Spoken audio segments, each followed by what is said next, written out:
What is up, everybody? This is the NerdCave News, and I am one of your hosts, Zach Dykes, joined along with once there was a tea maker who could traverse space and time. He traveled across galaxies and centuries, brewing enchanting teas for people in need. From a medieval knight in search for courage to a futuristic explorer seeking clarity, his teas always carried the perfect blend of magic and comfort to every era he visited. His name was Tegan, the time-traveling tea maker. Man, say that 5 times fast. Tegan, the time-traveling tea maker. Tegan, exactly. Tegan, the time-traveling tea maker. Tegan, the time-traveling tea maker. Time 2. Yeah, that one's hard. Yeah, that one's hard. That was a pretty good name. I'm not even gonna lie. It was pretty good. You know, it was a play on our sponsor. Coffee Brand Coffee, who also makes teas. But we'll get to that later. So this one, we haven't done it in a while, but in ranking that name, so this is our 10th name. Of course, I don't think it is unique. It is very much a tongue twister. So the top 5, we've got Felix Brewster, Choco Narax, the Mighty Candy Dragon, Maxwell Mindreach Stone, High Goblin King Gilgamesh, and Marconius Dracon, the Great Wizard. I'm feeling this is going to be the new number 5, right below Choco Narax. That's pretty dope. Well, Tegan, the time-traveling tea maker, I'm glad that you're here. Just like the PlayStation super scaling, I can't remember what the name was at this point, but I'm glad that you're here. And welcome, everybody, to the show. We hope you're doing well. Let us know how you are down in the comments below. If you're watching on the vertical stream, come and join us on the full experience. Derek, let's jump into one of my favorite segments before we get into the news, because we got a lot to discuss tonight. Yeah. A lot of disgusting things to discuss, but we've got a lot to discuss nonetheless. So, Derek, my question each and every week is, what you playing? So I actually had to get, because I'm on a new schedule now for work, because I have a different time. So it's a little bit harder to get gaming in while also eating and then getting plenty of sleep to be up at, ready for work at 4 a.m. But because I'm off tomorrow, I snuck in. So I took a little nap and then I woke up and I'm like, I haven't played Hogwarts Legacy in a little bit. Let me go ahead and play a couple hours of that one. And I got that in right before the show. So that way you can't berate me.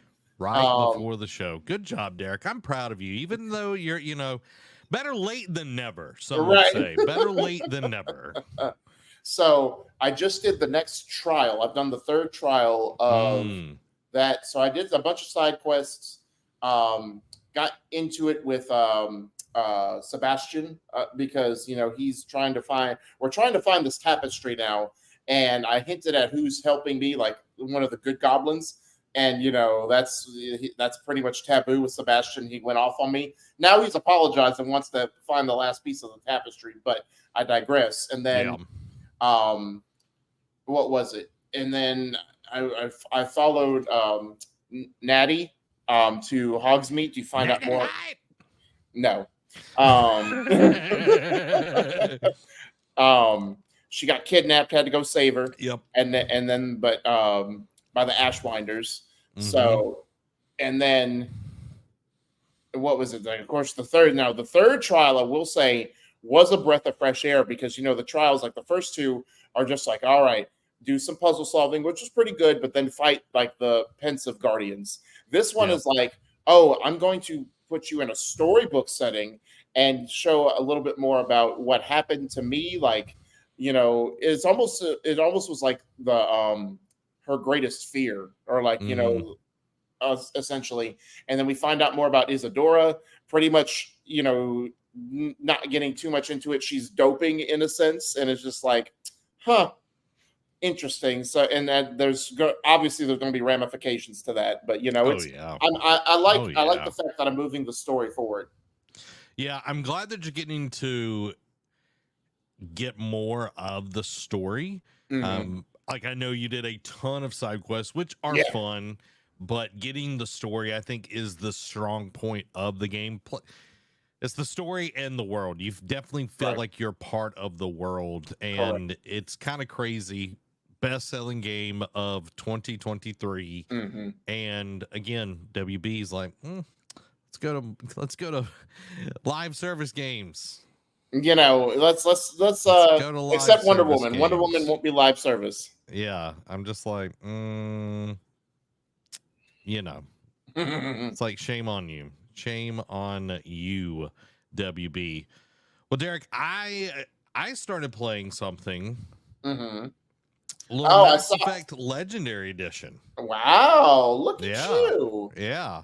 Started playing it on stream Tuesday. I've been wanting to play it for quite a while. Right. It's been on my list for a while. I've had it downloaded on the Xbox for a little while as well. And like, I've been enjoying Princess Peach, but I was ready to get something different. Get some meaty experience. Yeah. And it's been since the game came out, since I played the first one. So going back through the first one, already did the intro section. We're on the Citadel and everything. So I'm liking it. The music's hitting. I'm just like, and the updated graphics, not everything looks great. Like the eyes in the first game are cray eyes. Like it is worse than Bethesda eyes. They're like, I'm just like, Bethesda or Ubisoft? Bethesda for sure. Like they look kind of crazy. I'm just like, what is bro looking at? And he's like, you know, but I digress. I'm enjoying it. I can't wait to play more of it. We'll see how far we go on the streams. You know how I am with those. You know, just trying to have some fun, some good times and everything, but I am enjoying it. And that was going to be my question, was like, does it hold up compared to, because I know it's one of your favorite series of all time. So I know you played it on 360 days. Like, does it hold up as well as back in the day? Again, I'm very early on, so I don't have a ton of powers yet. The story is holding up for sure. The controls a little obtuse. I will say that. Rubber goose. Where you're, you know, you normally would reload with X on an Xbox. Bro's just throwing grenades. I'm like, what is this? And then like to take out your weapons, like the control scheme is not great. I will say that they should have definitely improved that for sure. But I think the story is going to be the solid thing. The elevators, you can actually skip the elevator rides. Nice. So like you can get in there, they start a little conversation and you can skip that. And then it's like, you're automatically where you need to be. Good. So that's nice because my gosh, back in the day, those elevator rides, you can go make a sandwich, go take a jog. You could, you know, smoke make a cigar, 5-course meal. You know, you could do it all before you ever loaded out of that elevator. So, but I'm glad to be back in the world. I like all of what old BioWare did with Mass Effect, and that's why it's still my favorite game of all time, is because of the world building and everything. I'm talking about Mass Effect 1 specifically. The gameplay kind of holds up, but it's kind of clanky. I will say that. But the story is, I've already threatened people. I punched a dude in the face. Oh God. You know, like he was acting crazy, he was acting wildly, and then we had to punch him in the face, Derek. We had to punch him in the face. We gave him a little bit of sauce. Already on that Renegade you brand. know it, man. You know it. Because if Renegade all the way until we die, that's Renegade for life, as Vegeta from DBZ Abridged said. Yeah, Nate actually said that in the stream when I was playing and everything. But yeah, I'm enjoying the game. And I can't wait to play more of it. You know, be doing more on Tuesday. So I'm definitely looking forward to it. So man, why don't you? You know, you should just skip that and play the greatest one in the series, Andromeda. I'm joking. We don't talk about Andromeda, bro. We do not talk about We Andromeda. don't talk about Bruno. That is not something we talk about. So just saying, we don't mention. It's up there with that Ben Studio game, right? I don't know. That Ben Studio game is a little bit worse because of how they all acted. Well, babies will be babies. They will be. They will be. So I'm enjoying it, dude, and I can't wait to play more of it. We got a lot to discuss this episode, guys, because this week in gaming, Xbox sucks. Man. And get your pitchforks ready because Xbox is going on trial tonight.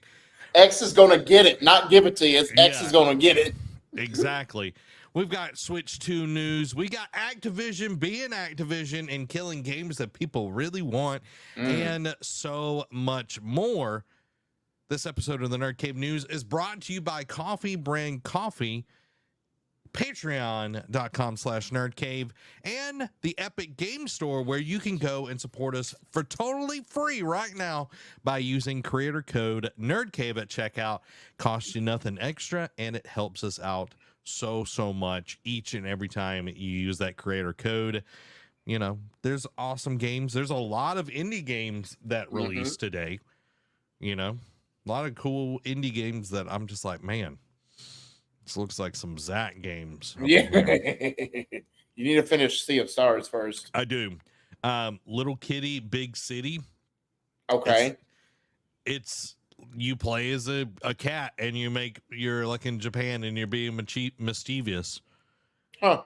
It's sort of like Untitled Goose Game. Yeah. But it's not as like stealth driven as Untitled Goose Game. Right. So it looks fun. Something just, to be a little cheeky. Yeah. A little cheeky, Welcome in, Jess. Hope y'all all are doing awesome tonight. Guys, if you haven't already, make sure to hit that like button on both the streams. We're streaming on vertical and horizontal tonight. We're trying it out, seeing how it goes. So thank y'all for being here. Hope everyone's doing awesome. So, Derek, let's get into some light news. Yeah. Jump into the gaming discussion this week. Rumor, Nintendo Switch 2 handheld mode said to be clocked crazy low for better battery life. So the rumor about the Switch 2 suggests that it will have a lower clock speed in handheld mode to improve battery life. This adjustment is aimed at addressing one of the main complaints from Nintendo fans about the original Switch's battery life. The goal of the Switch 2's clock speed strategy is to give players a longer-lasting battery for gaming on the go. While unlocked, gameplay might not be as impressive as docked mode. You'll still be able to enjoy Nintendo's experience for extended periods. And I know, like I said, it's been one of the most talked about. Like, I know the Switch 1 version, terrible. Like, you can only get a couple hours in before you have to put that thing on a charger. And then, of course, when the Switch OLED came out, it was better, but not by much. It's sort of like, it's sort of like the PlayStation controllers as of late from PS4 and PS5. It's like, we'll give it, but the battery life sucks. But we're going to do a slightly improved battery controller that only lasts you like maybe an extra 30 minutes to an hour. So, but we improved it. So, but I'd like to know like how much of an improvement it'll be. Like, I obviously knowing Nintendo, they're going to probably do a weird Nintendo decision and only make it incremental. And the whole thing about the gameplay won't be as impressive as in dock mode. People who have a Switch are already used to it. I don't think that'll be anything different. Now, of course, if it does look like god awful, like what was it? Was it Sword and Shield or Scarlet and Violet that looked terrible? Had terrible resolutions on both the of Switch. them look bad, but Scarlet and Violet is the worst offender. Yeah. So as long as it doesn't look like that out of the dock, they'll be fine. But because people are already used to the lower resolution anyway, because they understand you can't put the same kind of resolution in a handheld mode. Yeah, I'm wondering how much, because like with the dock, it's pretty much just a power source and like HDMI converter. I'm wondering if they're going to do anything interesting with the dock this time around. Are we going to get a chipset within it and everything? Are Mm. we, like, how are they going to play around with that? But to the rumor here, it being crazy low, the clock speed and all of that, that's fine as long as the games are optimized for that, which if it's a Correct. Nintendo property, it will be. Again, unless it is Pokemon games. Pokemon, but 9 times out of 10, if it is a Nintendo game, they're optimized for both. For sure. Like Tears of the Kingdom looks amazing on the Switch, handheld Right. or docked. So, we're getting games that are awesome, but yes, if the battery life is better, that is going to be a good thing. You're also running into this where you do have the Steam Deck, you have the Asus ROG thing out there. You're getting more handhelds that are more powerful, that do have good battery life. But this is a two-edged sword here. Like, it can't be so low that it is, just the experience is not as good. Correct. But I don't think we're going to be getting, I think crazy low might be the base of what the original Nintendo Switch was. Right. And if that's what handheld mode is, that's fine. Like, Yeah. I don't want it to look like PS2 graphics. Right. So, and I don't think it will.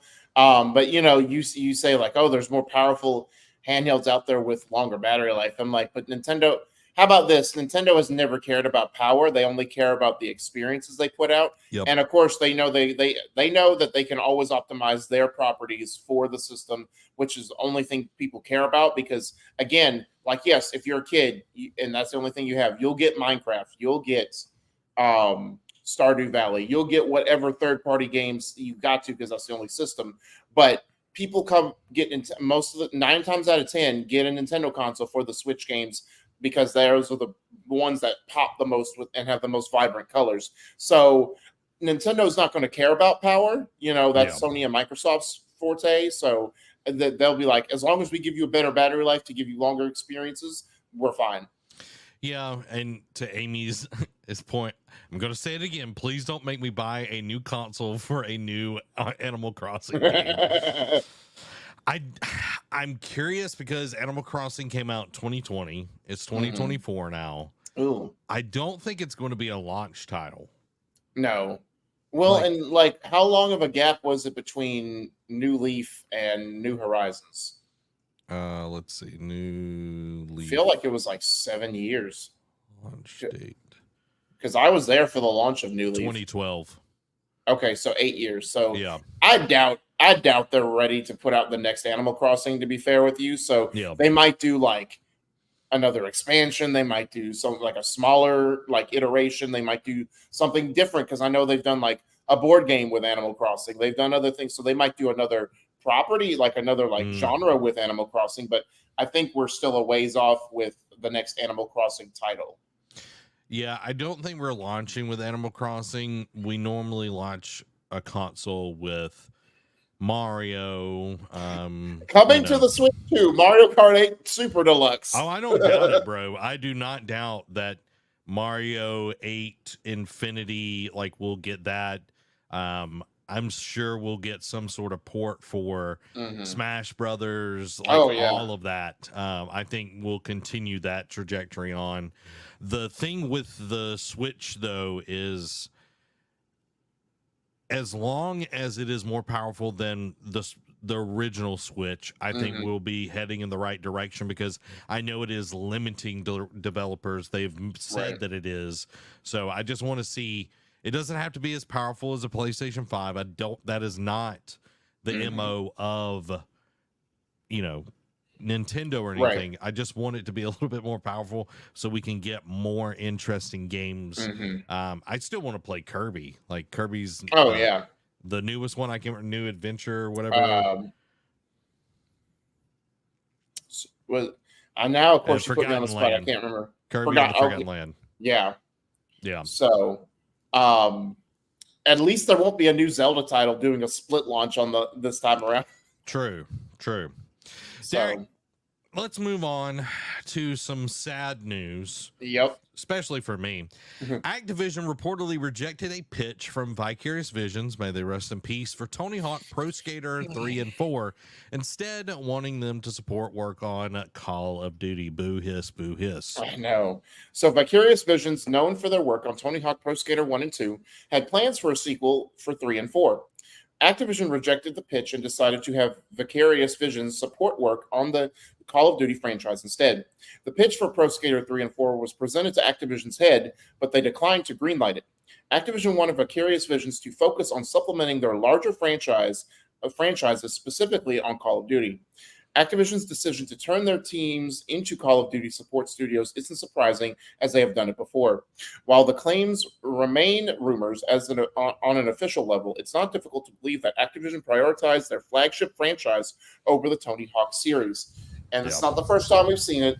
You know, they're not going to make Crash Bandicoot again. You know, like Raven Software is pretty much a support studio at this point. Yep. So it's not surprising, but it's like, you continue to scratch your head and be like, I understand. Call of Duty is the moneymaker. At the end of the day, it puts bread on the table. It brings home the bucks. At the same time, when you do a successful Crash Bandicoot remake, and Crash Bandicoot 4 was done pretty well, and then you have Tony Hawk Pro Skater 1 and 2 after the whole like debacle that was Pro Skater 5 come out, and it breathed fresh life and like rejuvenate people into that franchise.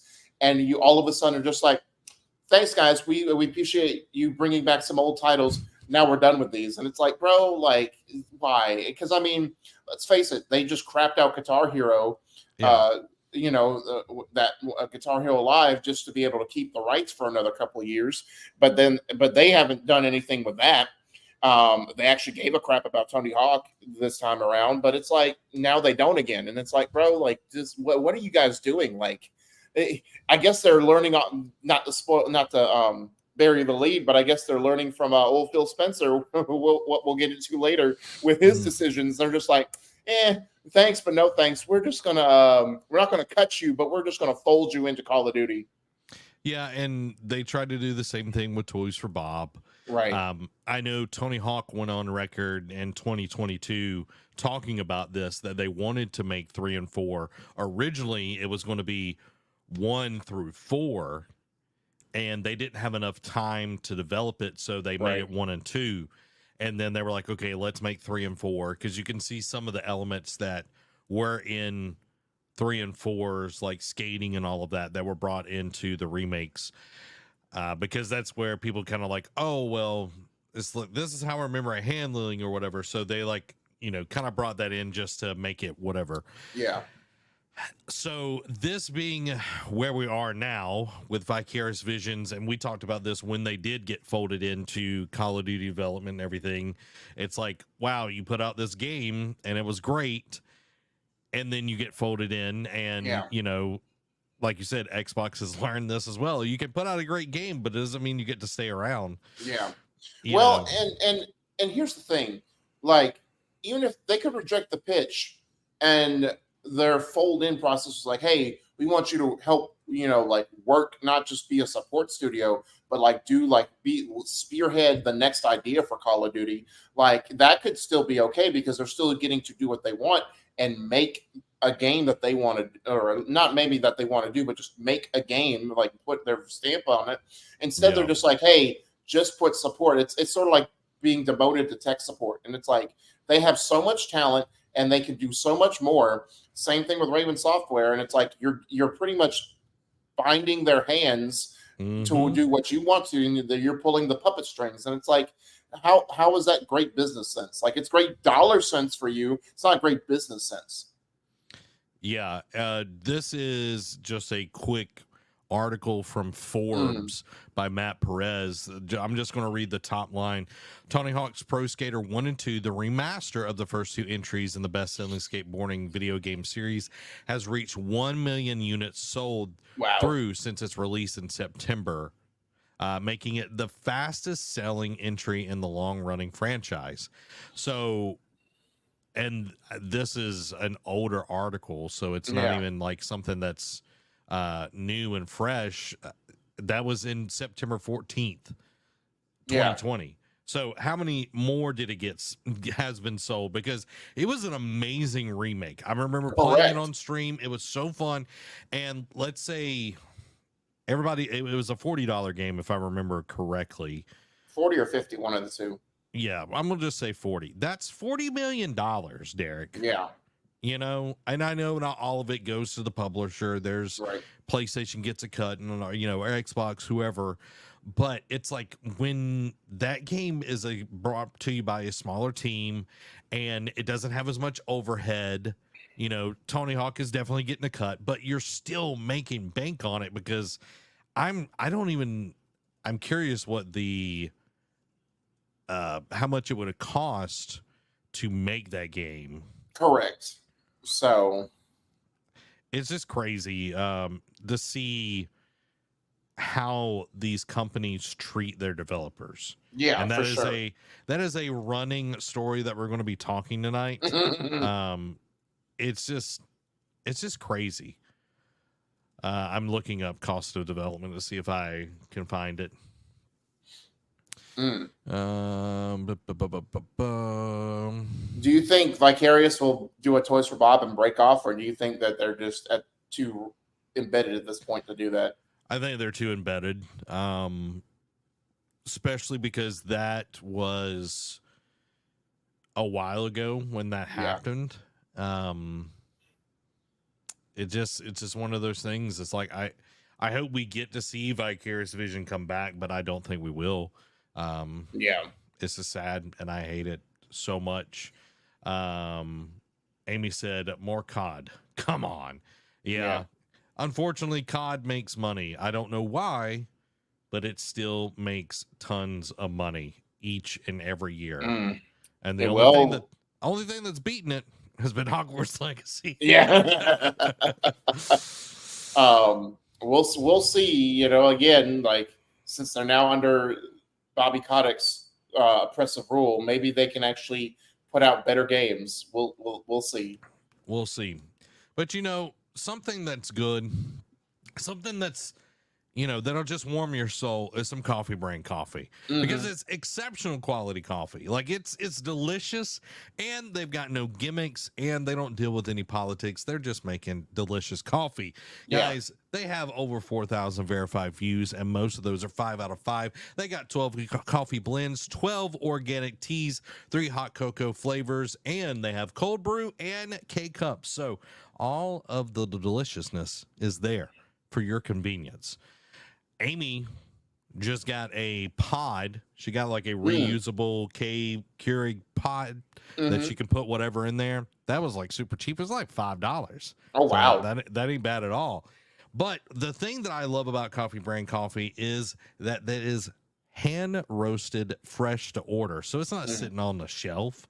When you order it, guess what? They're going to grind them beans. They're going to roast them beans. It's going to be delicious. All that good stuff. So if you want to elevate your coffee experience right now with Coffee Brand coffee, use code NerdCave at checkout or the link in the description to get 5% off your order today.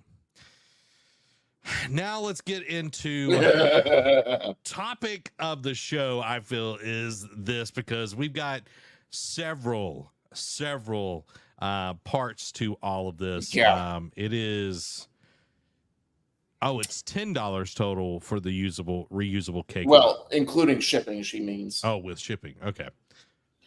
But yeah, I mean, nothing happened. Like, this was like literally a bombshell out of nowhere. Like, I'm waking up, what was it, Monday or Tuesday? And all of a sudden I see this. I'm like, whoa.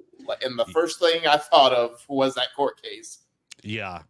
So let's talk about some bad Xbox decisions. First up, Xbox is shutting down Arcane Austin, Tango Gameworks, and a few more developers.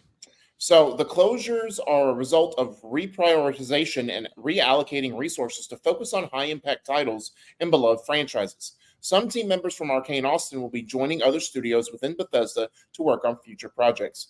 Alpha Dog Games, the studio behind Mighty Doom, is also being closed, which is pretty much like a mobile handheld studio. Excuse me. Roundhouse Games will be absorbed by ZeniMax Online Studios, the team behind the Elder Scrolls Online. The closures come after a mixed reception to recent releases like Redfall and Hi-Fi Rush. Xbox Game Studio head Matt Booty sent emails to staff explaining the changes and expressing the need to prioritize certain franchises. The decision was not a reflection of the talent and creativity of the affected teams. I highly doubt that. Like, I think Arcane Austin, like after putting out, was it Leon? No, it was Leon, I think, that did Deathloop, and then Austin did Redfall. Yeah. After the debacle that was Redfall, I don't think they wanted that. But Hi-Fi Rush was like definitely like it was a surprise hit. It was an indie darling from last year, and it was like the one that kicked off the year strong, in my opinion. And this was like a gut punch because like Tango Gameworks, like again, I get reprioritizing franchises because Tango Gameworks, like Evil Within 1 was pretty good, Evil Within 2 was better. And then Ghostwire Tokyo was weird, and it ended up being a decent game, but it became too monotonous from what I read.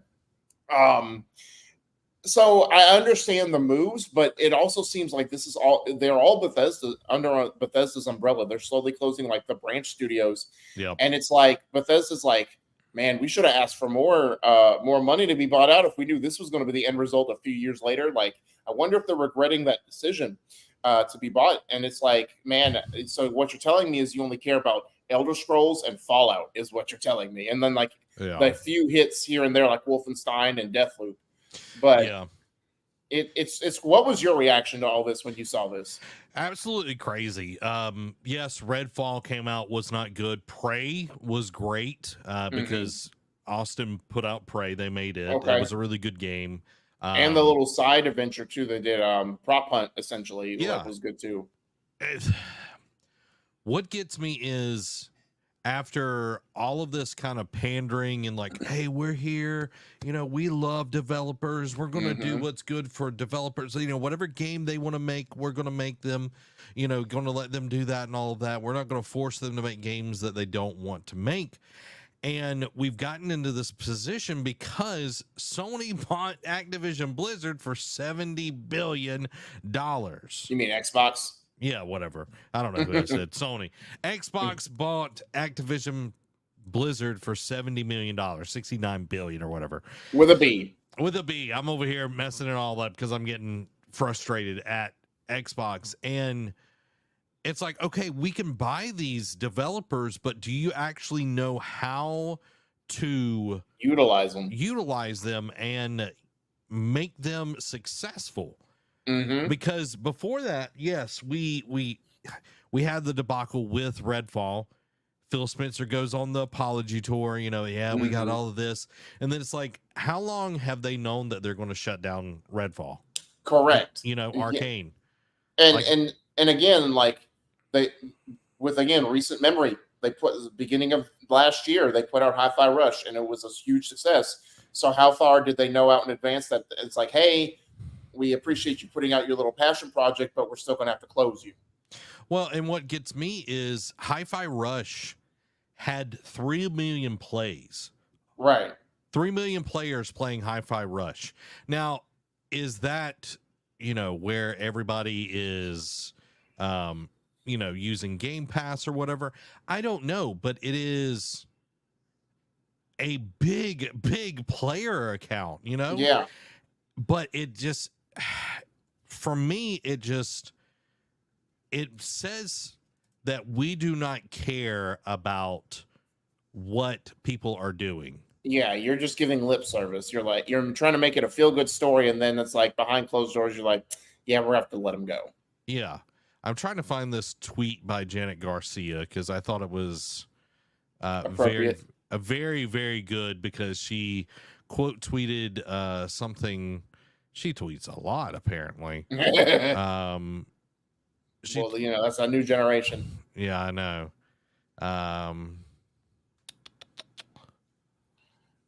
It's a quote tweet about Phil. Oh, here we go. Let's see if I can share this. Because I think this is important for everybody to see. Yeah. But just to touch on it, it goes back to the first thing I thought of was the FTC hearing, that final hurdle Xbox had to clear to basically make the Activision Blizzard acquisition go through, and it's like FTC was worried about, like how they would pretty much ruin studios and like close studios and like not fully support franchises. And it's like they're proving them right. And the FTC is probably was shouting from the rooftops, was like, we told you, but y'all wouldn't listen. And again, the way he went about it was the wrong way. But it's like, you think about it, it's like maybe Jim Ryan had a point to not let the merger happen. Like, yes, he was being a spoiled child about it, but at the same time, he still tried to bring up valid points. So Janet Garcia, she runs a podcast. She was part of Kind of Funny for a while. Right. She said, yeah, so many of Xbox comments are aging like milk right now. This is the danger of selling the good guy narrative. It only works when you do good things. That said, this is also why PlayStation and Nintendo don't talk to anyone anymore. They're like, nah, I'm not going to play myself. And this is a quote from Phil Spencer. He says, one thing I won't do is push against creative aspirations with our team. When a team like Rare wants to do Sea of Thieves, when a team like Obsidian wants to do Grounded, when Tango wants to do Hi-Fi, when everyone thought they were probably doing The Evil Within 3, I want to give the teams the creative platform to go push their ability, to push their aspirations. Well, that aged real poorly. And it's like, and it is valid points, because it's like, again, obviously you make that in the moment after the acquisition, because how long ago was that tweet or was that message he sent out? No, this was I think this was in the episode with Kind of Funny with XCast. I think that's where this comes from. So it was in the last, but still, it's like, she brings up a valid point. It's like, this is why you don't sell yourself as like, oh, we're the consumer friendly person, because people were ripping them. It's like, oh, the guy who wears shirts and says, oh, it's best for gamers and whatnot is basically making anti-consumer moves right now. And it's like, and it's like, or just definitely anti-business moves right now. And it doesn't make him look. And now if he goes to the table with these ideas for like Activision Studios, who just got out of a terrible abusive relationship, and now they're seeing this from the other side of the fence, it's like, are we next? Like, are people going to start jumping ship before that happens? It's like, man, he's not Bobby Kotick by any means. He's not allowing frat culture to happen. But at the same time, it's like, do we trust him? Are we sure we're going to wake up with a job tomorrow? Or, or is our vision for our next project just going to go kaput? Yeah, and we get into this place with all of these corporations buying up more and more developers. THQ Nordic is another prime example. Yeah, it's like, is Xbox going to be the next Embracer Group? Oh, they're looking like it. Yeah, Maybe not. Maybe it won't happen as fast, but yeah, it might be a slower bleed process. But you bring up a valid point. The Verge has got a lot of good articles on this inside Microsoft Xbox turmoil, written by Tom Warren. But one thing that I want to point out is this one is from Ash Parrish over at The Verge. I just want to read this very beginning part. Yeah. Today, one day after Microsoft announced that it would shut down 4 of its game studios, Matt Booty, head of Xbox Game Studios, held a town hall to discuss the division's future goals. We need smaller games that give us prestige and awards, Booty told employees, according to internal remarks shared with The Verge. So we need games like Hi-Fi Rush, but we're going to close the studio that made it. Yeah. Make it make sense. Yeah. And another thing that came to light is both of these studios, I'm talking about Arcane Austin and Tango, they were trying to pitch new games, and we're going to get into that here in just a second. And guess what? because they didn't have a game that they were working on, they were the first ones on the chopping block. Woof, bro. That's what it really comes down to, because it wasn't, they say, oh, well, it wasn't performance. Well, Redfall sucked and did not do well. Yeah. But Hi-Fi Rush did amazing, but it's like, Right. We're going to treat them both the same. We're killing both of them. Yeah. Oi!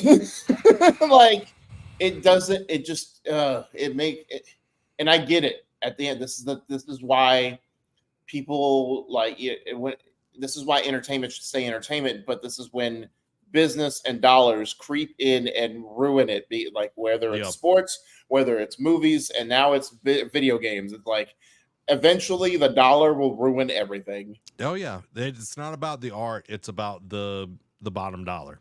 Right. So I'm going to pose the question to everybody in chat right now, and y'all can start answering this. And Derek, I want you to think about it as well, because I feel like once we get through all of the minutia of the Xbox news, I want us to come back to this question. Okay. Should Phil Spencer stay the head of Xbox, or should he leave? That's the question. Oh. I want you to ponder on it, because we're going to go to our next story within all of these bad decisions, because Redfall was reportedly set to receive a big offline play update this month before Arcane Austin was shut down. Literally the 11th hour, and they're like, yeah, that's not happening, guys. Arcane Austin, the studio behind Redfall, was reportedly working on a significant offline play update for the game. This update aimed to address a major concern among players, the need for a constant internet connection to play Redfall. The closure of the studio raises concerns about the future of Redfall, as the game heavily relies on online servers. The cancellation of the update also affects the release of the Hero Pass, which would have added 2 additional playable characters to Redfall. Despite the disappointment, Bethesda has assured those who purchased the Hero Pass that they will receive the value of the upgrade. There were hopes among Arcane Austin staff that Microsoft might reboot Redfall as a single-player game following the ZeniMax Media acquisition. Man, I kind of forgot that they were doing like DLC, and most importantly, that I forgot it required an always online connection. And now I'm, the flood of memories is like, man, this was not the game that people were promised. Yep. And now that they were trying to course correct, and now that still won't happen, it's like, I won't be surprised if people start demanding refunds. Like, even though the game's a year old, they'll probably demand refunds. Like, man, you're not going to give the game I want after all these promises. Why should I even bother? Give me my money back. Yeah, exactly. And that goes to something I don't know if it was in that one, but where it's like, oh, we're gonna do right by y'all, the people that bought the Hero Pass or whatever. It's like, what are you gonna do? You killed the game. The game came out like crap. It's like, how are you? The company that was working on it, developing it, is dead. You can say they staked it. I'm sorry.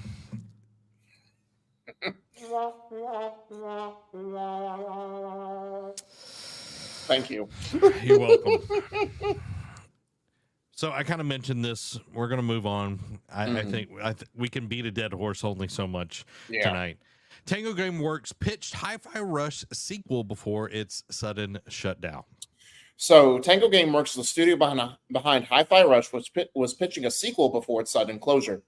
Xbox leadership felt that the overall studio system was, quote, spread too thin, and wanted to consolidate their focus. Arcane Austin, known for their work on Prey, also pitched a new single-player immersive sim. Both projects were still in the pitching phase and considered to be years away from release. The closures of Tango Gameworks and Arcane Austin were part of Xbox's cost-cutting measures, and former employees expressed their love for the studios and their hope for the future. Future gonna look dim, I'm gonna be honest. Like, especially like Hi-Fi Rush and Prey, like two of the more successful IPs that they put out in the most recent years by each of the studios, and they're like, nah, we're good. We like, and it's like, and now had they said, oh, we're gonna, like, Hi-Fi Rush just came out last year, so I figured the turnaround probably wouldn't be as quick. But Prey was 2015, or 2015, 2017, one of the two. And you got to imagine that they were almost ready to pretty much I don't know how far, like years, but if let's say for the sake of argument, they come out and be like, hey, next year we can put out this Prey sequel. Would they have closed Arcane Austin then? Like, you got to raise that question. Like, I don't know. It's just so heartbreaking to find out that, these were on the table and people like that enjoyed it. We're going to get more, and like, we're going to eat.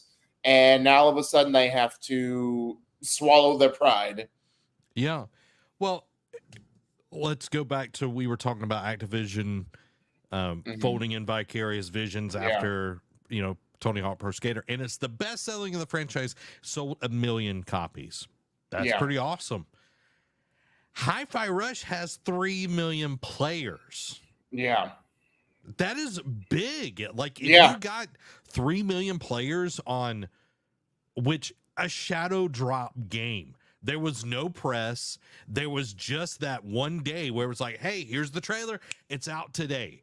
Mm-hmm. How amazing is that to be able to get 3 million people to want to actually play a game that they've never heard about until the day of it? Correct. That's big. But then it's like, well, I'm going to have to close your studio because you finished your game. Yeah, we're just going to appreciate what you did, but we're going to have to relocate you.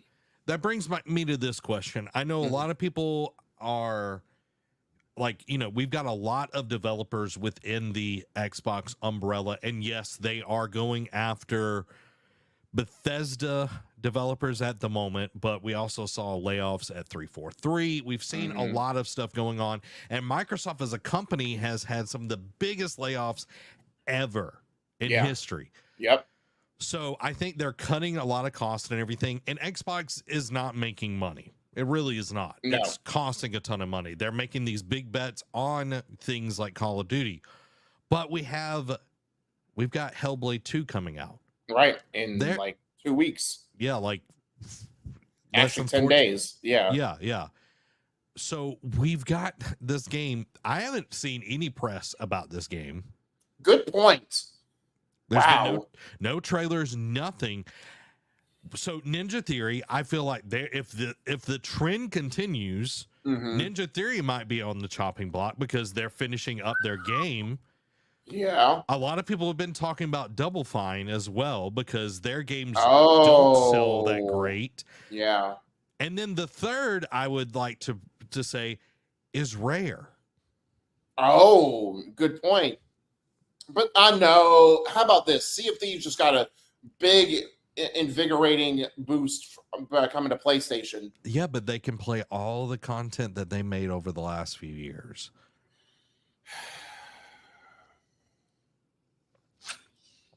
Rare, I'm on the fence about, but Double Fine, most definitely, because Rad was just okay.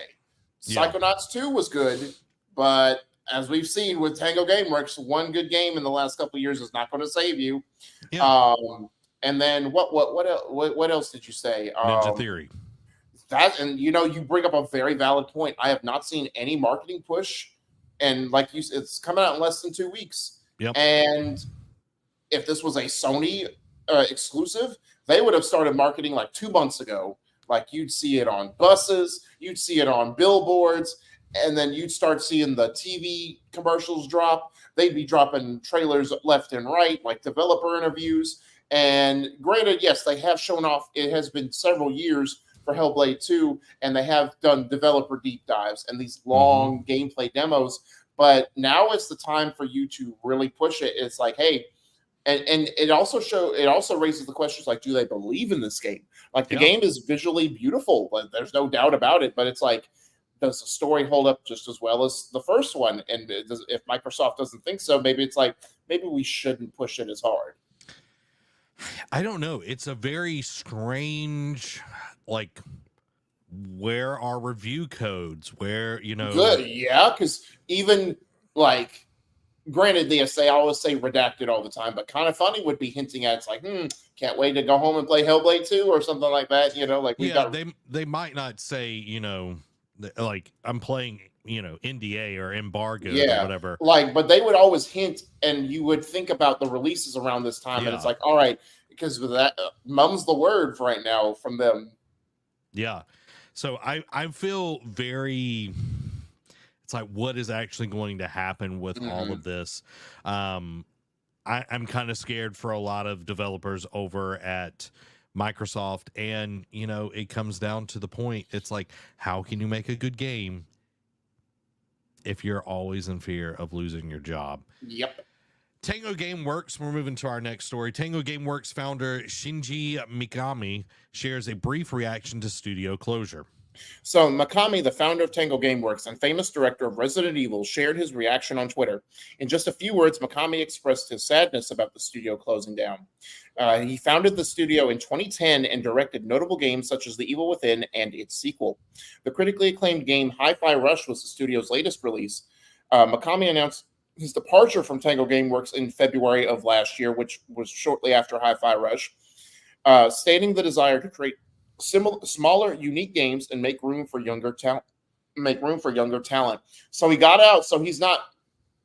While he is sad that his baby closed, like the studio he created is closed, he got out before, and now that raises the question: is like, did he leave in February because he felt like there were rumblings that they may close it that early on, or did he just get out because he did want to make smaller games and he felt like the people under him were capable enough to continue running the studio? So knowing what we know now, it raises those questions.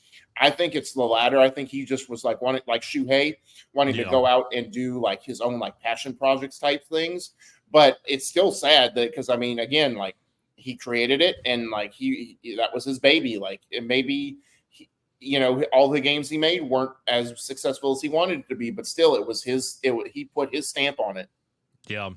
And I feel like The Evil Within 1 and 2 did pretty well. Like it wasn't on the level of Resident Evil or anything, but it had its own like kind of niche and everything. Right. But Hi-Fi Rush definitely made some waves. It was a bigger game, especially because it got shadow dropped and everything. Oh, for sure. It's just sad though to see all of this, because you look at where all of this is going and it's like, yeah, I want to make a smaller, more interesting game because so many developers want to make something unique, but they're put into this system where they have to make the thing that sells. Yep. And that's what he's trying to do here. So let's move to our next one. Arcane Leon's Dinga Diakaba criticizes Microsoft's following the news of multiple studio closures. So Dinga Bakaba, the head of Arcane Leon, recently expressed his criticism of Microsoft's decision to close several Bethesda-owned studios. Bakaba's comments highlight the importance of valuing artists and entertainers in the gaming industry. He urges executives to remember that video games are an entertainment and cultural industry, emphasizing the need to support and take care of the creative talents. Bakaba advises against using game developers as pawns for financial gains or making their work environments highly competitive and cutthroat. He also reminds Microsoft to stand by their teams during challenging times and make them proud, just as they do when they release successful games. He hit the nail on the head. 100%. And this is not even his studio. Like, this is the guy who helped deliver Deathloop, one of the best games a couple years ago. And he's sitting back there watching this as his sister studio is closing down and people are affected by this. And like their visions are now down the drain. And he's like, look, man, at the end of the day, we're people. We're artists, we're creators. Like, this is an entertainment industry. Like, yes, it is a business, but we're trying to give experiences that people want to enjoy, talk about, like, get away from the world, like de-stress. And you're basically letting the dollars ruin that experience for everybody involved, not just the developers, but the consumers who want to experience, who want to have that next great experience, who want to have that next sequel to a game that they love. It's just so disheartening, and this is the unfortunate, ugly side of business. Yeah, and we've seen it Embracer Group, we've seen it with Epic, we've seen it so many times. Mm-hmm. And there's just not enough studios that are hiring right now, because earlier on, when all of this started last year, we saw, studios like, hey, we've got jobs. Nobody's doing that anymore because nobody's got room. And Arcane Leon's, they're making the Blade game. Yeah. And yes, Deathloop was very successful, got nominated for Game of the Year, was kind of locked away over on the PlayStation side of thing for a while. But now that it's on everything, I think people need to go play that game. It's really, really good. Oh, I for need to sure. go back and finish it. But I think because they are working on a Marvel game, they're protected right now. Yeah. But it's like, do we just have to have games that are based off of movies and shows? Or just like big properties in general. Yeah, big IPs. That's the only thing we're going to get. Like, I love Vinba. I love Cocoon. Yeah. I can't wait to play Harold Halbert. How many times have you talked about Sea of Stars? Sea of Stars. It's like if I don't get those games, it's like, yeah, I love the big games. I love God of War, but we only get those so often. And it goes back to Matt Booty. It's like, we want smaller, unique games that, are, critically acclaimed and win, awards and all of this and are recognized. It's like, but you're closing down the studio that made it. Yeah, you're closing down your most successful, smallest game in recent memory. Like, yeah. And I'm just saying, Xbox hasn't had a lot going on for a while. Correct. In game releases. And it's like, it's starting to pick up a little bit of steam, but now we're just closing things. Yeah. Now you're killing momentum. Yeah. And they're going to milk the crap out of the next few years. They're going to milk the crap out of Fallout, how well the show is done. Yeah, unfortunately. I don't think we're going to see Obsidian work on anything of their own. Nothing like Pentiment will happen. Good point, because that was also another great game. Yeah, Outer Worlds, not going to see anything like that. We're going to get more Fallout. They are doing a sequel to Outer Worlds. I know, but I'm saying, like, moving forward. Oh yeah, it's like there's going to be so many studios making Fallout stuff. Yeah, it's like, Bethesda. You can make Fallout 5, but man, how sad would that be if that's the only way we got a New Vegas 2 is because Obsidian was forced to do it? I wouldn't doubt it, to be honest. So, yeah. Amy says, all these shutdowns, do they even want to make games anymore? They're all about that. I mean, how about this? They're all about Game Pass, but they have to have games to put on Game Pass. So they, at some point, they need to make games. Well, and it's like they had to partner with EA Play to get enough games on Game Pass. They're constantly having to bring on indie developers, and they're shooting for 50 million subscribers. There's only like 34 million. And now, they spent 69 billion with a B for Activision Blizzard, and like Microsoft's over here sitting, and it's like, where's all of our money going? And it's like this black hole over here just sucking all the money out. And it's like, that's a good point. We should probably plug that hole. And I think that's where some of this is coming from. We've got one more. I do want to bring up this quote by the late, great Iwata. This was during the bad times over at Nintendo. The Wii U was doing awful, and it was not selling well. It sold like 12 million units overall. He said, if we reduce the number of employees for better short-term financial results, employee morale will decrease. I sincerely doubt employees who fear that they may be laid off will be able to impress people around the world. Man, that's deep. That's powerful. It says something, and it shows how Nintendo was run back in the day. It's like, yeah, we're doing like crap, but we're gonna take pay cuts. We're not gonna lay anybody off. We're not gonna sacrifice our people's vision just to suffice financial constraints. And it's like, why doesn't and that Nintendo's a big corporation, but compared to Microsoft, they're smaller. And why do they get it, but Microsoft can't, especially with a pro developer friendly person in Phil Spencer? Yeah. And we're going to get to the question as I posed earlier. Does Phil need to stay at Xbox or does he need to leave? I want y'all's thought as well on that. But if you look at it, it's cultural differences. Yeah. Like it's, honor, loyalty that is very valued over in Japan. And they try to keep people on as much as they possibly can, where the decision was Awada and a lot of people at the top took pay decreases. They cut their salaries so they could keep people on. You would never see that in America. No. Not from a big corporation. No. Like you say, like honor, like they trust and all that. That like they only trust you if you can make them their next dollar. That's the only thing in America. That's how that runs. Yeah, shareholders hold the key. Amy says, it feels like in the movie industry as well, consolidating studios and more indie productions like A24. Yeah, you've got these conglomerates. Sony is in talks to buy Paramount. It's like all of this crazy stuff going on. And I was seeing today, like not to get off on a tangent, but it's like Disney, Hulu, and Max are all kind of getting to make a streaming bundle together because they're all losing money. And it's like, maybe if we combine our forces, we can sustain it ourselves.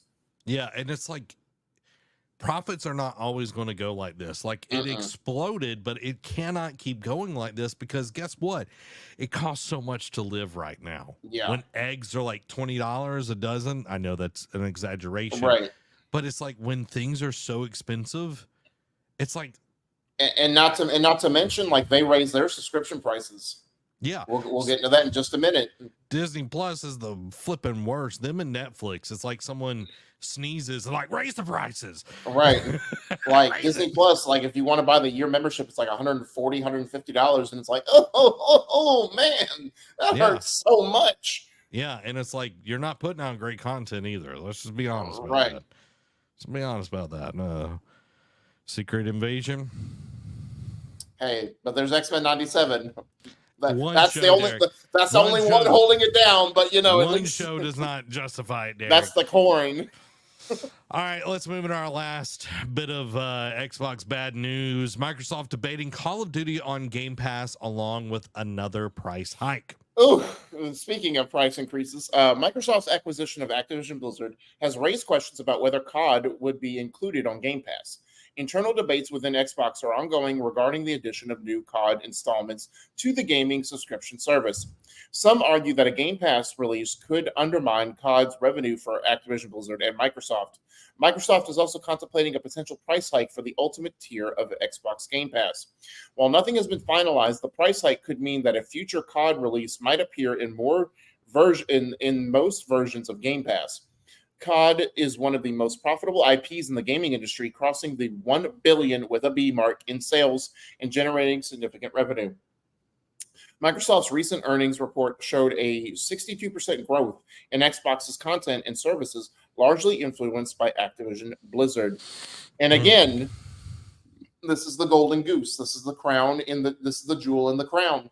Is Call of Duty. That is their cash cow. We can debate quality and sustainability all you want to. The fact of the matter is, it's the cash cow. It brings home the bacon, and this is their focus. Now, again, we talked about it once the acquisition happened. I said that it's going to be on Game Pass rather than being exclusive. That would behoove it, and I understand like.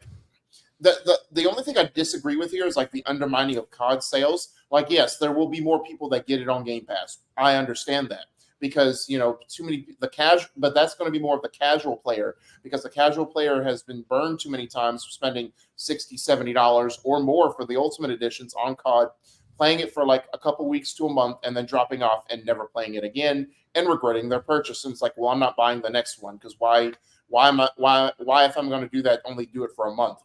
With Game Pass, they can sustain that. The hardcore fan base of COD will still play that, will still buy this, will still invest in the money, will still buy the ultimate versions, and still, so I don't agree that it'll undermine the sales. It might drop it just a slight bit, but I think it won't undermine it completely. However, this was it. it's par for the course. Like, I don't agree with it, but with them adding, like with Game Pass when it was in its apex, them adding games, like high quality games, like day one releases, it raised the question and concern of like, when will they raise the prices? And they did raise them a little bit, but now it's like they're raising it again just to add COD. I get it because it's such a big franchise, but it's like just for one series, I don't agree with it, because it's like, yes, it is, like, even if you're worried about sales, how about you test the waters, and then it's like, all right, for the next installment, we might have to do this. Yeah, and for me, this is me, I would rather Call of Duty not go on Game Pass than Ultimate go up. For sure. If you want Call of Duty, go buy that thing. You know, I don't care anything about it. And I know it would be the way to get up to 50 million subs, because it's $16.99 a month. Right. Because I don't think they offer like a yearly bundle. No. So $16.99 how a month. about this? That you can buy up to 12 months, but it's not at a discounted rate. Yeah. So $70 versus $203.88. Yeah. Which one are you going to take, Derek? I'm going to take that $70 because it might be expensive. It might be that one single expensive purchase, but it's not a recurring payment. Yeah. So, but on Xbox's side, it makes more sense because it's easier to get people into a subscription. It's less paying up front. Oh, well, it's only $16.99. I can afford that. Right. And then you forget about your subscription and you're paying $16.99 and it's $203 at the end of the year. That's what they want.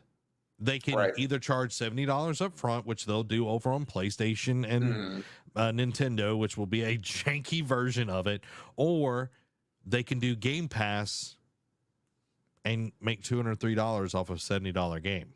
Yeah. I think that's what they're going to do. They might even increase it, but I don't think they're going to lose money, you know. No. I don't think they're going to lose money if they do that. So they definitely can't lose money after closing studios. Yeah, yeah. All of that, several hundred people's, full-time jobs, their livelihoods, nothing serious. Insurance, they're all of that. 401k. No, all of it's gone. Yep. Just so Call of Duty could be bought. Roll Tide. So the question is, everybody, and I want y'all to sound off right now. Should Phil Spencer leave Xbox because of this? Derek, you've been pondering on this. I want to know, should Phil Spencer stay or should he go? Because we got a lot of lip service and all we've got is more disappointments. He sold us a bill of goods and, had this devious plan all along, maybe. Now, when you mean leave, do you mean just step down or do you mean leave the company? I'm gone. Him and Bobby out there playing golf. All right. Here's my thing. Now, if this was a recurring, now again, we're reacting in the moment. It just happened this week. I get it. So I want to like take just a breath and a step back here. Yeah. If this was a recurring thing, especially like if again we get things of like, oh, Bethesda, like Phil knew about, like, let's say that Bethesda was having like an Activision thing and like workplace culture was terrible, and Phil knew about it and allowed it, I would be more inclined for him to just say, Alvita saying goodbye, get out, never come back, don't let the door hit you where the good Lord split you. But because this is just new and fresh, and this is like the first instance, I get it.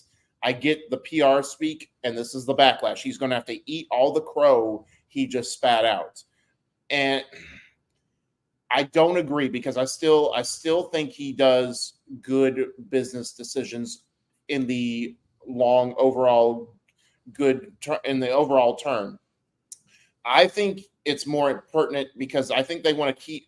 I think I would be more inclined to keep his knowledge and his business acumen in studio than just let him go free will. So I would want him more to step down as head of Xbox, and instead of just leaving the company altogether. I think he's too valuable and too knowledgeable to just let go like that. But I do want him to step down from leadership for sure. So what about all the hundreds of employees that have development knowledge that is now lost? Development. All right. This is going to sound cold. Development knowledge versus overall company knowledge. You know what I mean? Like you know how to make games, you know how to engineer, you know how to do level design, art design. Cool. All right. How do you run a business? Like, and that's the thing where I come off is like business, like running a company, running a business. At the end of the day, I'm not saying that each job is like not as valued, but there is ones that have a little bit more weight to it than others. So it doesn't excuse it, though. It doesn't excuse these hundreds of jobs that people just lost. It doesn't excuse the creative visions that are not going to happen. But I'm saying, like, I still think he's got so much up here that is valuable. Mm-hmm. So again, but that's why I'm saying step down from leadership. Now he can be a consultant. Like I wouldn't have him make the final decisions anymore. But I would say like consultant, like just take his advice because he's done it for so long.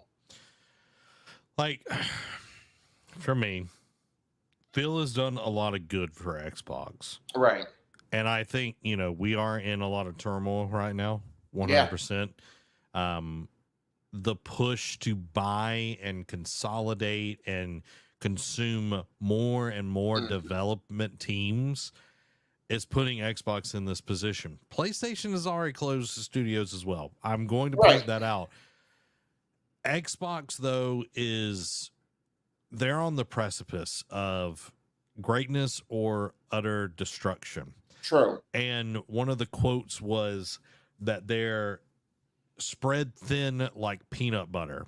Mm-hmm. That they couldn't manage all of this. And it's like, then why did you buy a whole nother like huge development group publisher actually and make it a development branch if you're spread thin? And it's like, oh well, we had to get Call of Duty, and it's like, did you have to get Call of Duty? Or did you want to just be White Knights, save all those all those turmoil developers and kick out Bobby Kotick? And even that, it's like it took forever to get him out of there. And where I'm going with this is I think Phil has done a lot of good. Mm-hmm. He has said a lot of things and not backed it up. That's my biggest thing. He says a lot of things. So does Sarah Bond. So does Matt Booty. There's a interview when they closed down Lionhead Studios.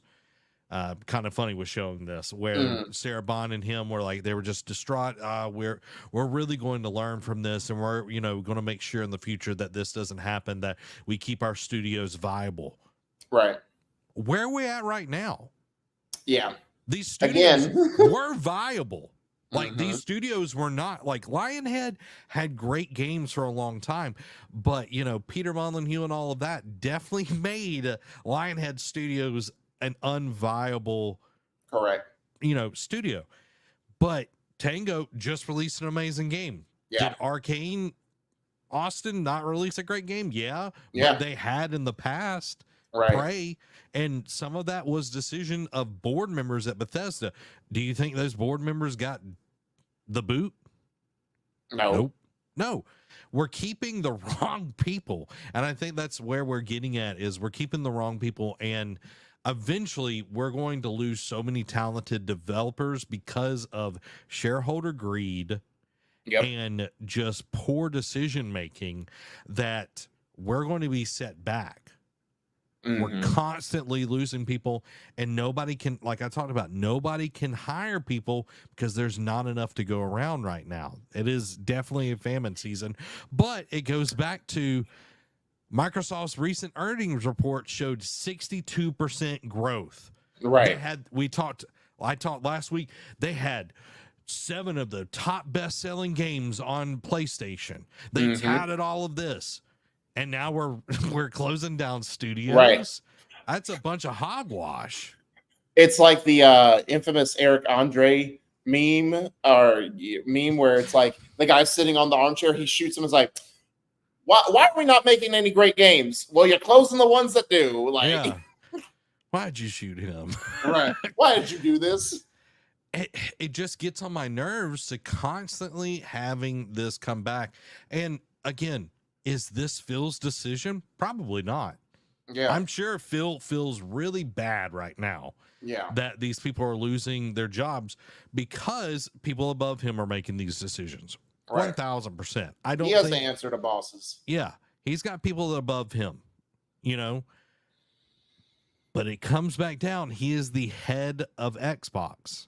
The buck stops at him, and these decisions have been made because, again, it goes back to week in and week out, leaders not making good decisions for everyone under them. Right. And the ones that suffer are the people that are lower down the ladder. Yep. Just the way it is. Corporate America. Nate says, I don't think Phil leaving would change anything. Also, I mean, it is a valid point because, again, to your last point there, if it was the people above him that made this final decision, if he left, then the only thing that would have hurt it would be that Phil would, like, let's just say for hypothetical, Phil fought to keep them around, or at least maybe like not close all four of those studios, and he fought to keep at least a couple alive. You're not going to have that person in your corner fighting for you if he did that. True. You know what I'm saying? So I do think that's the only thing that hurts, but I also agree with Dan's point. It's like him leaving wouldn't change anything because at the end of the day, if Phil got overridden on this decision by his higher ups, they would have made it whether he's there or not. Yeah. I think going forward, this would be my suggestion. Don't say something that you can't keep. And now and going forward, because Xbox is going to have a showcase the 9th of June. Yeah, and it's like people are going to be heavily scrutinized. Like, does Phil go on stage and like what does he say? Like, does he give the pretty much corporate response? Does he just stay stoic? Does he not over? Does he just not even under promise and over deliver? Does he just keep his lips zipped? And he does a bunch of PR speak, Yeah. Like people are going to be listening to him and heavily scrutinizing him for a while. Well, we got the business update 2 months ago. Mm-hmm. These decisions weren't made this week. Correct. Yeah, these were made about at least 2 months ago. Yeah, and it's like we are, we're getting all this speak and all of this. I don't know. I don't want someone to say something that they can't hold up to. Correct. And I know Phil loves games and he does all these good things, but it's like you got to walk the walk if you're going to talk the talk. Yep.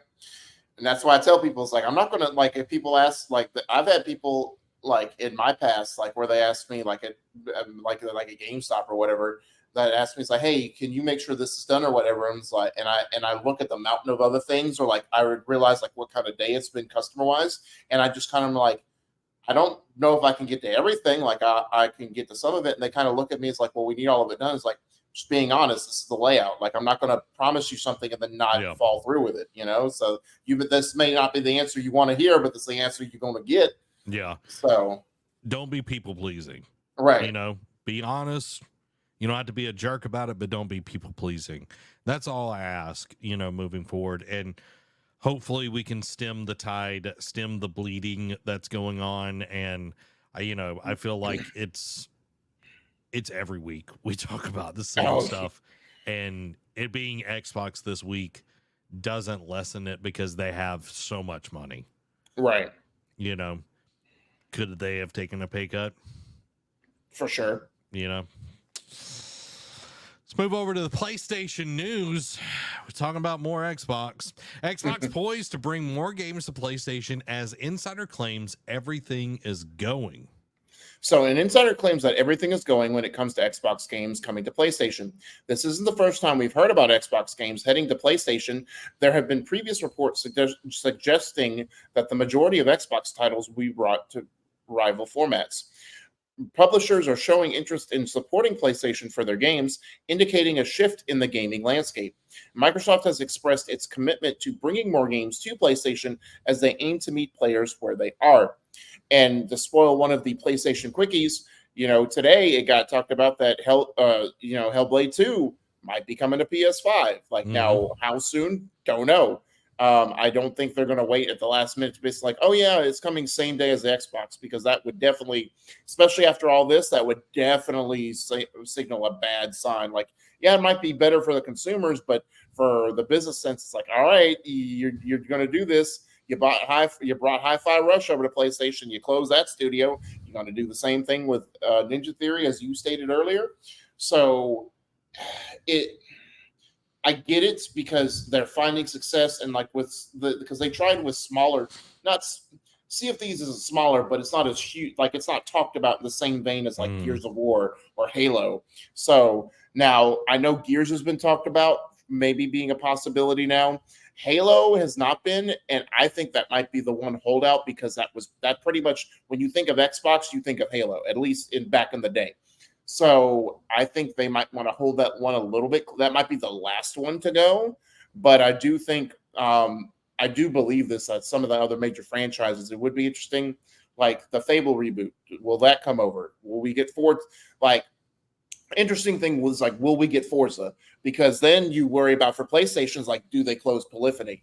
Because if you have you can argue Forza, at least Horizon, is a much more successful franchise than Gran Turismo. Oh yeah. So if they get that over to PlayStation, and it does gangbusters, PlayStation might look at that. It's like, why do we need Polyphony? They make, Gran Turismo 7 was good, don't get me wrong, but the apex for that series was 5. And it's like 6 was bad. They did Sport was okay, but it's like, do we need 2 racing genres fighting it out for money? I don't think so. So yeah, Forza would definitely be interesting to come on there. I don't know if it will take over. Yeah, just because, like, yes, I think it will do very, very well. I don't think PlayStation will cut and run that quickly. One thing that Xbox does really well is first-person shooters, or shooters in general, that PlayStation does not do well at all. Like, every PlayStation shooter that I've played sucks. What are you talking about? The mecha is Killzone. I'm just kidding. Yeah, Killzone and Resistance play so great. And Uncharted 1 on the PS3. Yeah. So, like, Gears coming to PlayStation, like, all of this feels so weird to me. Yeah. And this kind of goes to Dan's comment that we hadn't got to until now. I think it's another argument against console exclusives. By the time it comes out for other systems, the hype of it has died down, my lord. And not as many people pick it up later. And I think that is for some games, for sure. Oh, yeah. But we've also seen kind of the opposite with PlayStation coming to PC. Yeah. Like, people are ravenous over on PC for great games. I mean, just watch next week how Ghost of Tsushima gets a super sales spike again. Yeah. That being said, everything is going. Yeah. I doubt. Like, what do you mean by everything? Like, everything in terms of not super significance, or everything but Halo, like, or everything, like, yeah. Like, again, I could see them do like the PlayStation strategy of like slow drip over time, like every couple of months or like twice a year, we have a wave of Xbox games franchises coming over to PlayStation. You know what I mean? So yeah. Well, this is, I'll lay it out. I think this would be the way to do it. The first big game that comes out, Starfield. Yeah. Starfield kind of struggling. On player count and everything. Everybody's kind of jumping over to Fallout and everything. But Starfield on PlayStation, they put out the big DLC, and they put out Starfield for PlayStation day and date. Yeah, I was going to say, because when is the Shattered Space expansion dropping? September. Yeah, so I think around then, because you got to think, then there'll be an Ultimate Edition with that. So you got to think, do a bundle with it. So yeah, September would be a perfect thing to be like, hey, come out, and that way they get everything. And Xbox will be like, well, we didn't get, but everyone will cry about everything. But that would be the perfect opportunity. It's like, hey, you've been wanting this game, new expansions dropping. How about you get it all in one and on a new family of consoles? Yeah. And May 15th is a huge update as well for the game. So I think that would be awesome. You start with Starfield and then Forza, because I think that would translate really well over into the PlayStation library. I don't know if I would do like the Super Semi one first. I would do like Horizons, where it's a little bit more for sure, like driving fun, fun kind of stuff, like give a better impression of the friend, because Motorsport does well, but when Horizon comes out, it just murks it. And then give like Hellblade 2, and this is the I don't know if I necessarily want this to happen, but this is what I'm gonna toss. They do an ultimate release of Gears of War, where they do all the Gears of War that have happened so far in preparation for the new release, which will be announced in summer on June the 9th. Yep, that's been hinted at. So don't take it as your bold prediction, because it's already seeming it's going to happen. I talked about it last week. Thank you very much. Before it was hinted at, go watch last week's show. Talked about for like 10 minutes. I was about to say, Yeah. I think I saw the article before you talked about it. Well, guess what? You still owe me Chick-fil-A because I won the last bet. You can buy it when I come up there. But what I'm saying is, like, that would be an awesome way, because we got Gears of War 1 Ultimate. We never got 2 and 3 redid. I don't know if we necessarily will get that. That's whatever. But do 1, 2, 3, 4, 5. You don't have to do Judgment. You don't have to. No, man, that's the best one.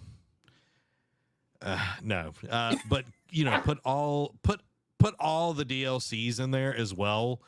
Because the ROM DLC was dope. I love that DLC. So was that on Judgment? Oh no, I thought that was in. I thought that was 3. Yeah, I think that's 3. So yes, we are competitive.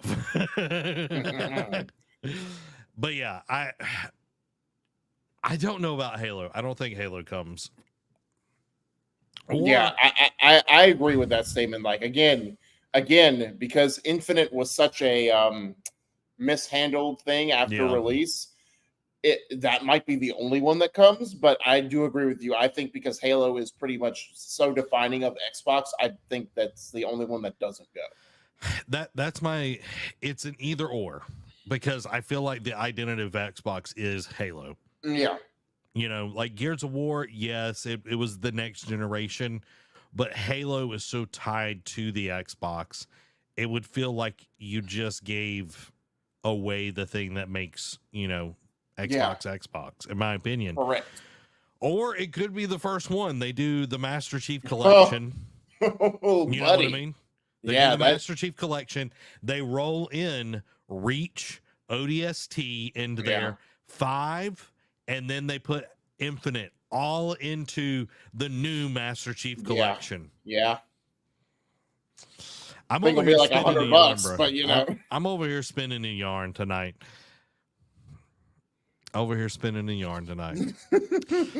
Derek, let's jump into some Helldivers news. Helldivers 2 players on PC will no longer be required to link their PSN, and they shout for democracy.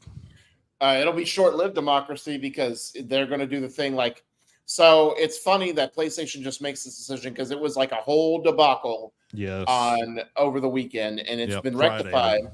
Let me get into this real quick, and I'll expound. Sony recently announced that PC players of Helldivers 2 will no longer be required to link their PSN accounts. This decision came after receiving feedback from the Helldivers 2 community, who strongly expressed their disapproval through review bombing and negative Steam reviews. The official PlayStation Twitter account acknowledged the feedback and stated that they are still learning what is best for PC players.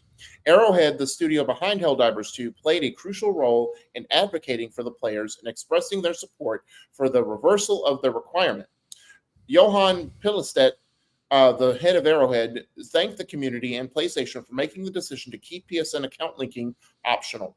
It's important to note that the reversal was made after the Steam reviews for Helldivers 2 dropped to, quote, overwhelmingly negative. Many players have already changed their negative reviews back to positive, showing their appreciation for the studio's commitment to the player base. And while it is a feel-good story, it is also like, because the thing that came to my mind, my Rolodex brain, was Horizon Forbidden West. And like how, like, if you bought it, like, you know, the upgrade to PlayStation 5, and PlayStation was like, well, we're gonna have to charge you $10 for this. And they're like, no, you said it'd be a free upgrade. And they highlighted the excerpt and everything. And they're like, okay, going forward, we'll give you this one, but going forward, you want to upgrade from the PS4 to the PS5, it's going to cost you money because we're charging more for our games. And to not to bury the lead, but to spoil a PlayStation quickie, they're like, hey, we want to integrate this PSN account linking to do this. It's like, well, we don't want this. Take it out of Helldivers 2. We got you. But going forward, Ghost of Tsushima, at least on the Legends multiplayer side of it, it's going to be a thing going forward. So we're going to drag you kicking and screaming. We'll give you this little breadcrumb, but you're going to do it regardless. Now you're going to adhere to our will. That is kind of the PlayStation way. Listen, just be right. honest. The place that, like, if PlayStation was a meme, it'd be Kneel before Zod. Like that's.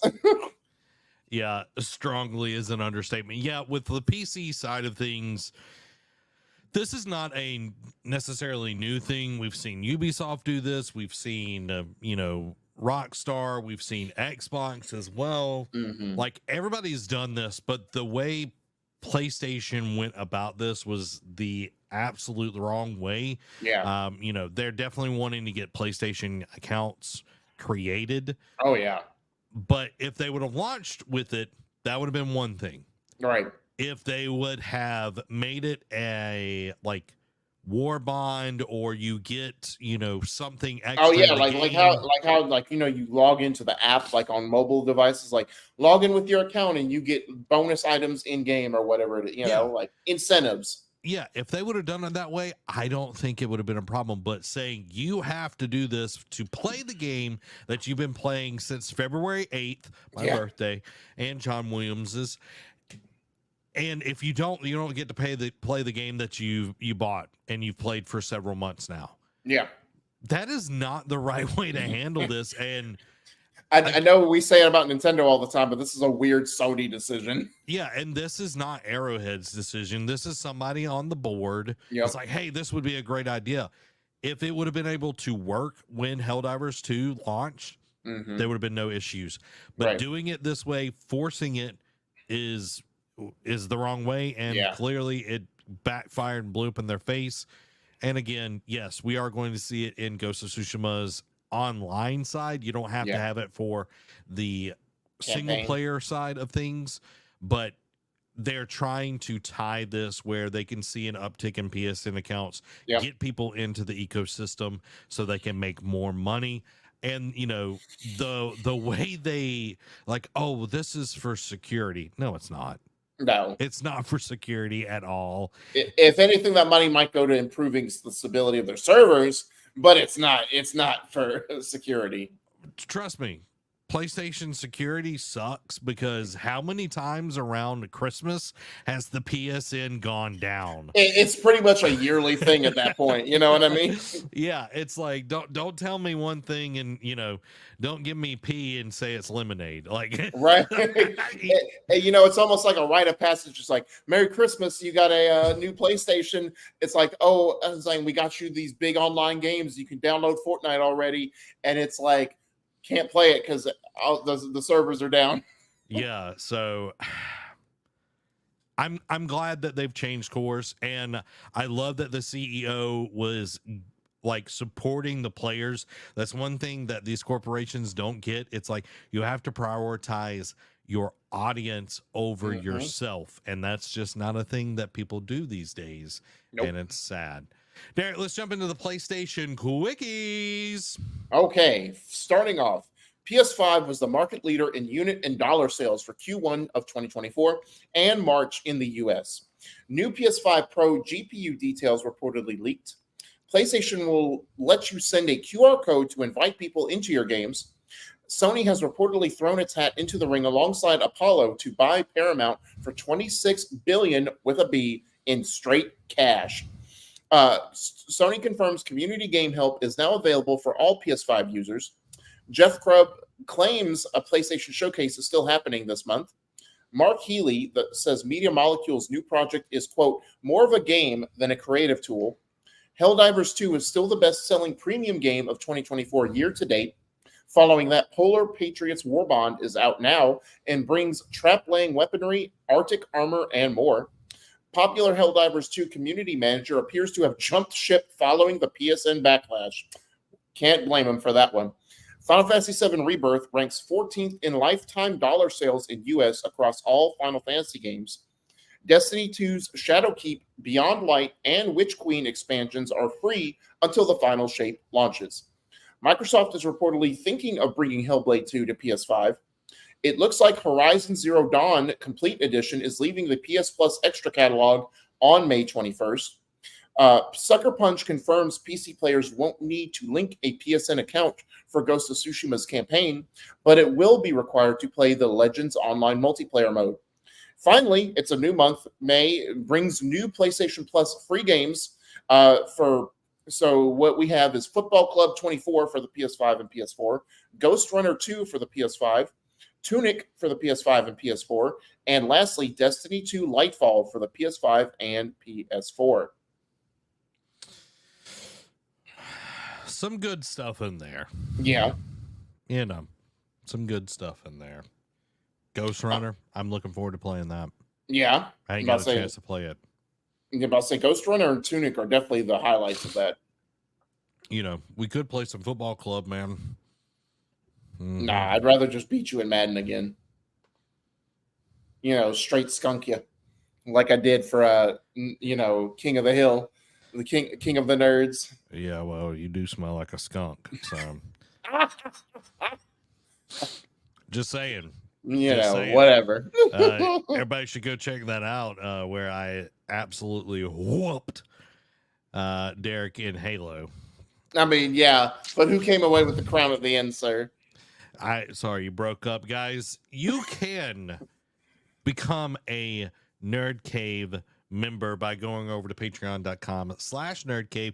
Become part of the ship, part of the crew. It helps us create awesome shows just like this one that we do each and every week on Thursdays at 7 p.m. Central Time. And we've been putting out more awesome Eat Sleep Anime content each week. We just put out our Demon Slayer arc ranking. Last week we did our My Hero Academia season ranking. And right now you can still watch our Jujutsu Kaisen season 0 and season 2 review. Before anybody else gets to watch it. So go over to patreon.com/nerdcave. Support us over there. Anything helps. $5, that helps. $10, that helps. Whatever tier that fits you best, it helps us keep the lights and the mics on. Now, on to the Patreon quick hits. First off, Todd Howard says that Fallout 5 and beyond will predominantly be set in the U.S., I think most of them were anyway. Bethesda seemingly confirms Starfield's Shattered Space expansion focuses on House Varun. Batman Arkham Shadow announced for MetaQuest 3 this year. Sad tear emoji. Call of Duty 2024 file hinting at possible reveal this month, discovered in Modern Warfare 3 update. Following that, Call of Duty data miners unearthed evidence of Fallout, Gundam, and the Crow crossovers for Modern Warfare 3 for the Season 4 event. Hasbro has ambitious post-Baldur's Gate 3 plans, which include more than $1 billion with a B in internal game development. Dragon's Dogma 2 ranks as March's best-selling game in the U.S. Elden Ring Shadow of the Erdtree is the game's only DLC, but a sequel isn't being ruled out. THQ Nordic's 2024 digital showcase has been set for August 2nd at 2 p.m. Central Time, and we're going to see all the Lord of the Rings games, that they have planned. Universal Orlando confirms 3 Super Nintendo World rides, including a jumping Donkey Kong coaster. Deliver Us Mars dev Kaioken Interactive lays off nearly its entire staff. Take-Two reportedly lays off the, quote, vast majority of Private Division staff. Ubisoft's free-to-play FPS X Defiant finally sets a release date of May 21st. Limited Run Games apologizes for CDR discs after fan outcry, says it is working on a press disc solution. Forget Switch 2, Tetris and 7-Eleven are making a handheld gaming console because that's the mashup everyone asked for. Knuckles TV show enjoyed the most viewed opening weekend of any Paramount Plus original series. Resident Evil 9 release set for early 2025 with a reveal coming soon, probably at Summer Game Fest. Terminator Survivor is powered by Unreal Engine 5, and the single-player offline support has been confirmed. Rumor the next Tomb Raider game is said to be open world and set in India. Hades 2 is now available in early access on the PC. Nintendo confirms it will announce Switch successor console, quote, within this fiscal year, so until March of 2025. Remedy announces cancellation of codename Kestrel to focus on existing franchises. EA's Andrew Wilson has played the new Battlefield and says it will be a, quote, tremendous live service. Wilson also claims its developers have a, quote, real hunger to use generative AI to speed up production. Ew, so much. EA is about to be the next studio we're going to bash on. Assassin's Creed Codename Red gameplay is set to debut at the Ubisoft Forward. And we have, I think, on June 9th or 11th, around that same time. Obsidian Entertainment job listing confirms it's working on a cross-platform RPG powered by Unreal Engine 5. Dragon Age Dreadwolf is reportedly one of 2 unannounced EA games due out by March 2025. That statement is weird because it's what do you mean unannounced? Like officially not announced? Because we've known about it for quite time. Switch surpasses 140 million units sold. Following that, Nintendo announces Nintendo World Championship NES Edition for Switch with a release date of June 18th. CD Projekt Red working on free Witcher 3 mod editor to allow players to, quote, create your own experiences. Marvel Snap's May 2024 season takes a turn for the multiverse with Blink and the Exiles. Dead Island 2 has surpassed 7 million players as Dam Buster teases more to come. According to Circana analyst, video game subscription service spending on non-mobile platforms has, quote, stalled. Multiverses adds Joker to its roster, and Mark Hamill is coming back to voice the character. Sonic Rumble is a 32-player mobile platforming battle royale, a genre we haven't heard of in quite some time, coming this winter. Lastly, Marvel's What If, an immersive story, is a new interactive story coming exclusively to Apple Vision Pro. Man, Mark Hamill coming back as the Joker. Yeah. Very interesting because he said he wouldn't come back. That's also true, especially since, Kevin Conroy passed away, rest in peace. Yeah. So I guess, and I'm not saying anything against Mark Hamill, but it also probably is like for the right price, anyone can, be bought. Yeah. Yeah. True. A lot of stuff happening in the gaming industry, everybody, and we hope that you have enjoyed. This is a much longer episode of the Nerd Cave News. We've been around an hour for a while on the last few episodes, but tonight was a lot of talking, and we had some opinions to get off our chest. Some Pat Williams like opinions to get off our chest. Yeah, yeah. All we need is some cognac. Yeah, and a nice big old couch. But guys, we'll be back next Tuesday to play some games, and as we bid farewell, I want you all to go over right now, everyone, and check out our Demon Slayer ranking video. Derek and I sat down yesterday, and it is very good. We break down all the arcs, and I think everyone will enjoy it. I'm putting it in the chat as we speak. The link is going in right now, so y'all go check out our Demon Slayer arc.